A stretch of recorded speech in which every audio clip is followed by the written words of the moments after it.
o IDR vai trabalhar. Então, o IDR faz proteção somente pessoal dessas descargas residuais que não deveria estar acontecendo no teu circuito. E o DR já é outro trabalho.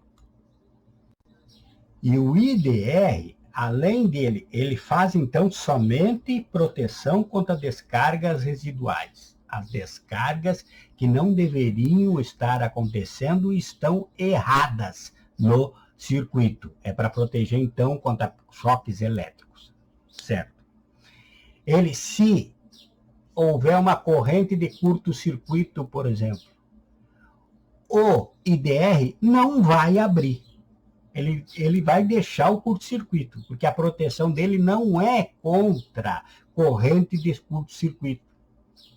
Nós vamos ver a seguir que quem faz isso é o DR. Por isso, o IDR, você note aqui, ó, que aqui só está escrito 25 ampere. Por que só está escrito 25 ampere? Porque ele não tem corrente, ele não tem curva de corrente. Ele não tem essa curva que ele suporta uma sobrecarga a mais. Ele não suporta sobrecarga a mais. Ele não tem essa curva que tem no DR, que você vai ver a seguir. Então, você vai comprar um IDR ou um DR. Se você quer um IDR para proteger somente contra descargas residuais, e que é o que a NBR exige nas residências, a NBR exige IDR para proteção pessoal.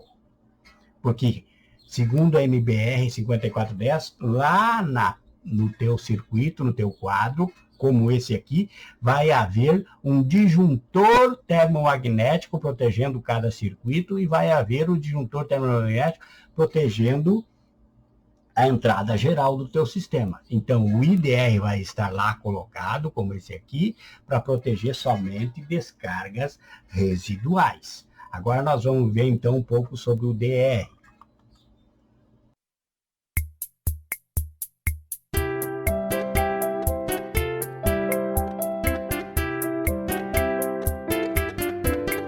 Então, aqui você tem a imagem do DR também, ó. Veja que o IDR tem aqui corrente nominal de 25 amperes. Então, ele suporta um circuito de 25 amperes. O DR, que está aqui embaixo, também é 25 amperes a corrente nominal. Só que antes do 25 ali, veja que tem a letra C, onde está o mouse agora. Tem a letra C.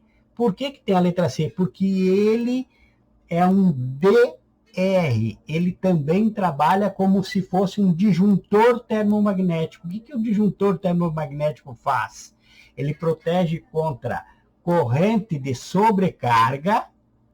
Se tentar passar uma carga maior que 25 amperes por ele, ele desarma. O IDR não vai desarmar, ele aceita a sobrecarga. Por quê? Porque ele não tem esse C, que é a curva que limita a sobrecarga. Então, esse aqui suporta, e ele tem curva C. Curva C é o quê? É para cargas indutivas. Se eu quero proteger, por exemplo, um motor, motor é uma carga indutiva. Então, eu vou usar uma corrente C, que naquele pico de arrancada que liga o motor, um curva C suporta de 5 a 10 vezes a corrente nominal dele.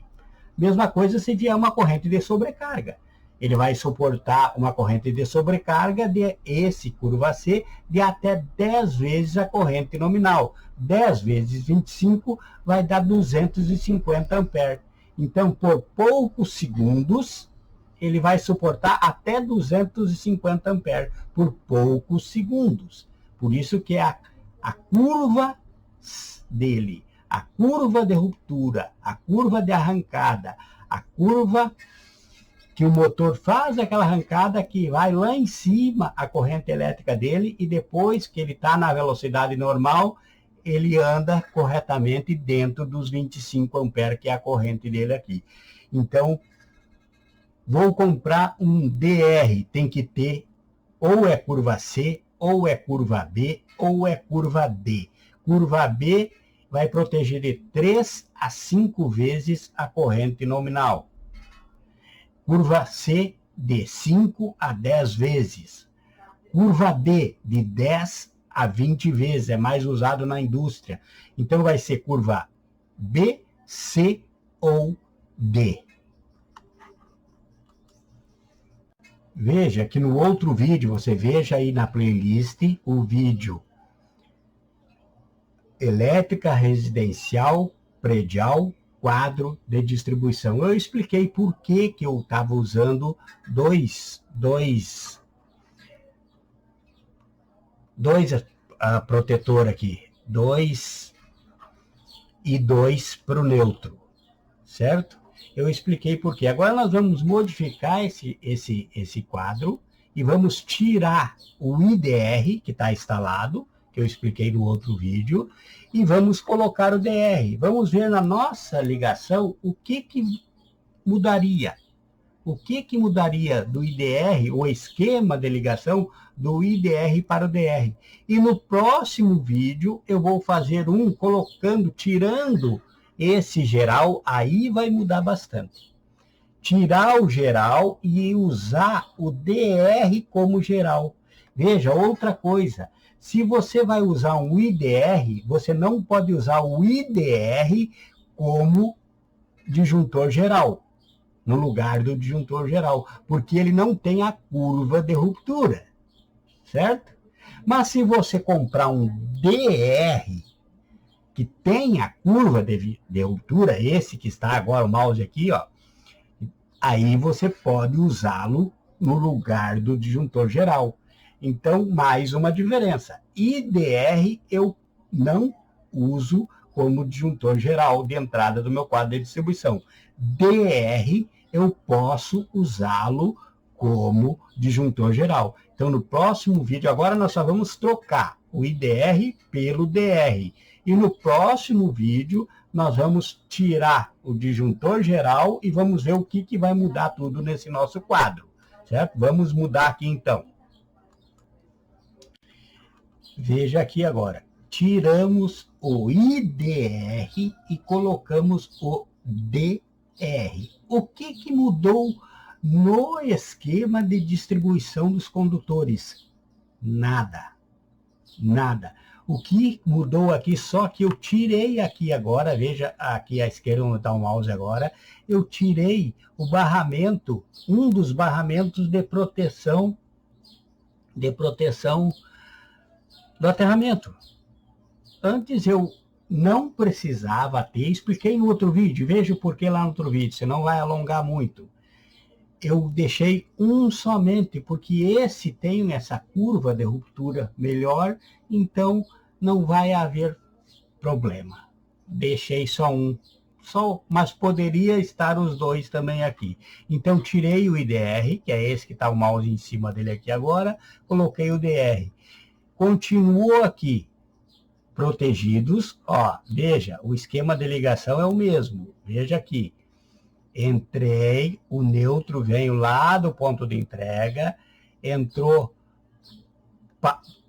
primeiro no DPS, aqui onde está passando o mouse aqui agora, depois veio para o DR, do DR saiu e foi para o barramento dos protegidos, e o barramento dos não protegidos continuou.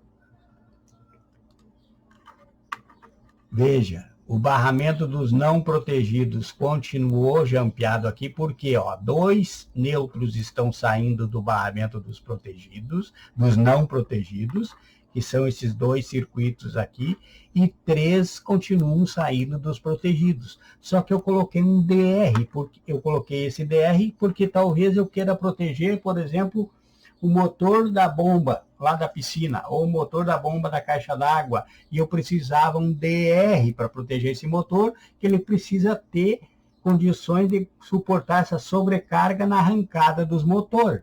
Então, se eu vou proteger um circuito de um motor, por exemplo, uma carga indutiva, eu usei um DR curva C. Se eu fosse proteger um chuveiro, por exemplo, com DR, eu colocaria curva B. Então é isso. O IDR não protegeria nem um chuveiro e nem um motor lá na piscina ou para encher a caixa d'água, certo? Quem faz isso é o DR, que protege circuito além da descarga residual. Então agora nós encerramos essa aula sobre qual usar e por que usar.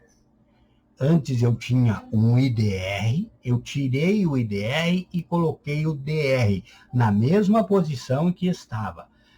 Tudo como foi explicado, o porquê que o DPS é antes do DR ou do IDR. Por que o DPS tem que vir antes, receber a carga antes? Está explicado no outro vídeo. Veja aí na playlist quadros de distribuição, veja aí na playlist qualificação constante em elétrica, que está passando aí nos cards, veja a playlist. Então, aqui continuou o mesmo esquema, eu troquei o IDR pelo DR, expliquei sobre como identificar um DR e um IDR, qual a diferença dos dois, expliquei tudo, coloquei ele no local, mostrei que o esquema de distribuição... Agora, no próximo, nós vamos tirar esse DR daqui e colocar esse DR no lugar do disjuntor geral. Aí vai mudar muita coisa. Aí vai mudar muito, porque quando eu quero proteger... Aqui, ele está aqui, ó. Tem o disjuntor geral, por quê? Porque eu tenho circuitos protegidos e não protegidos. Agora, se tudo será protegido dentro da minha instalação, eu posso colocar um DR lá no lugar do disjuntor geral. E ele vai proteger tudo. Mas eu não posso colocar ele no lugar do disjuntor geral se eu tiver circuitos protegidos e não protegidos. Porque ele vai proteger tudo, toda a carga que entrar no teu quadro. Então, vamos ver no próximo vídeo agora. No próximo, você se inscreva, você toque o sino para receber o próximo de usar um DR no lugar do disjuntor geral. Eliminar o disjuntor geral e o que vai mudar tudo nas nossas instalações, que vai mudar muita coisa. Ok? Então, a próxima aula fica com Deus.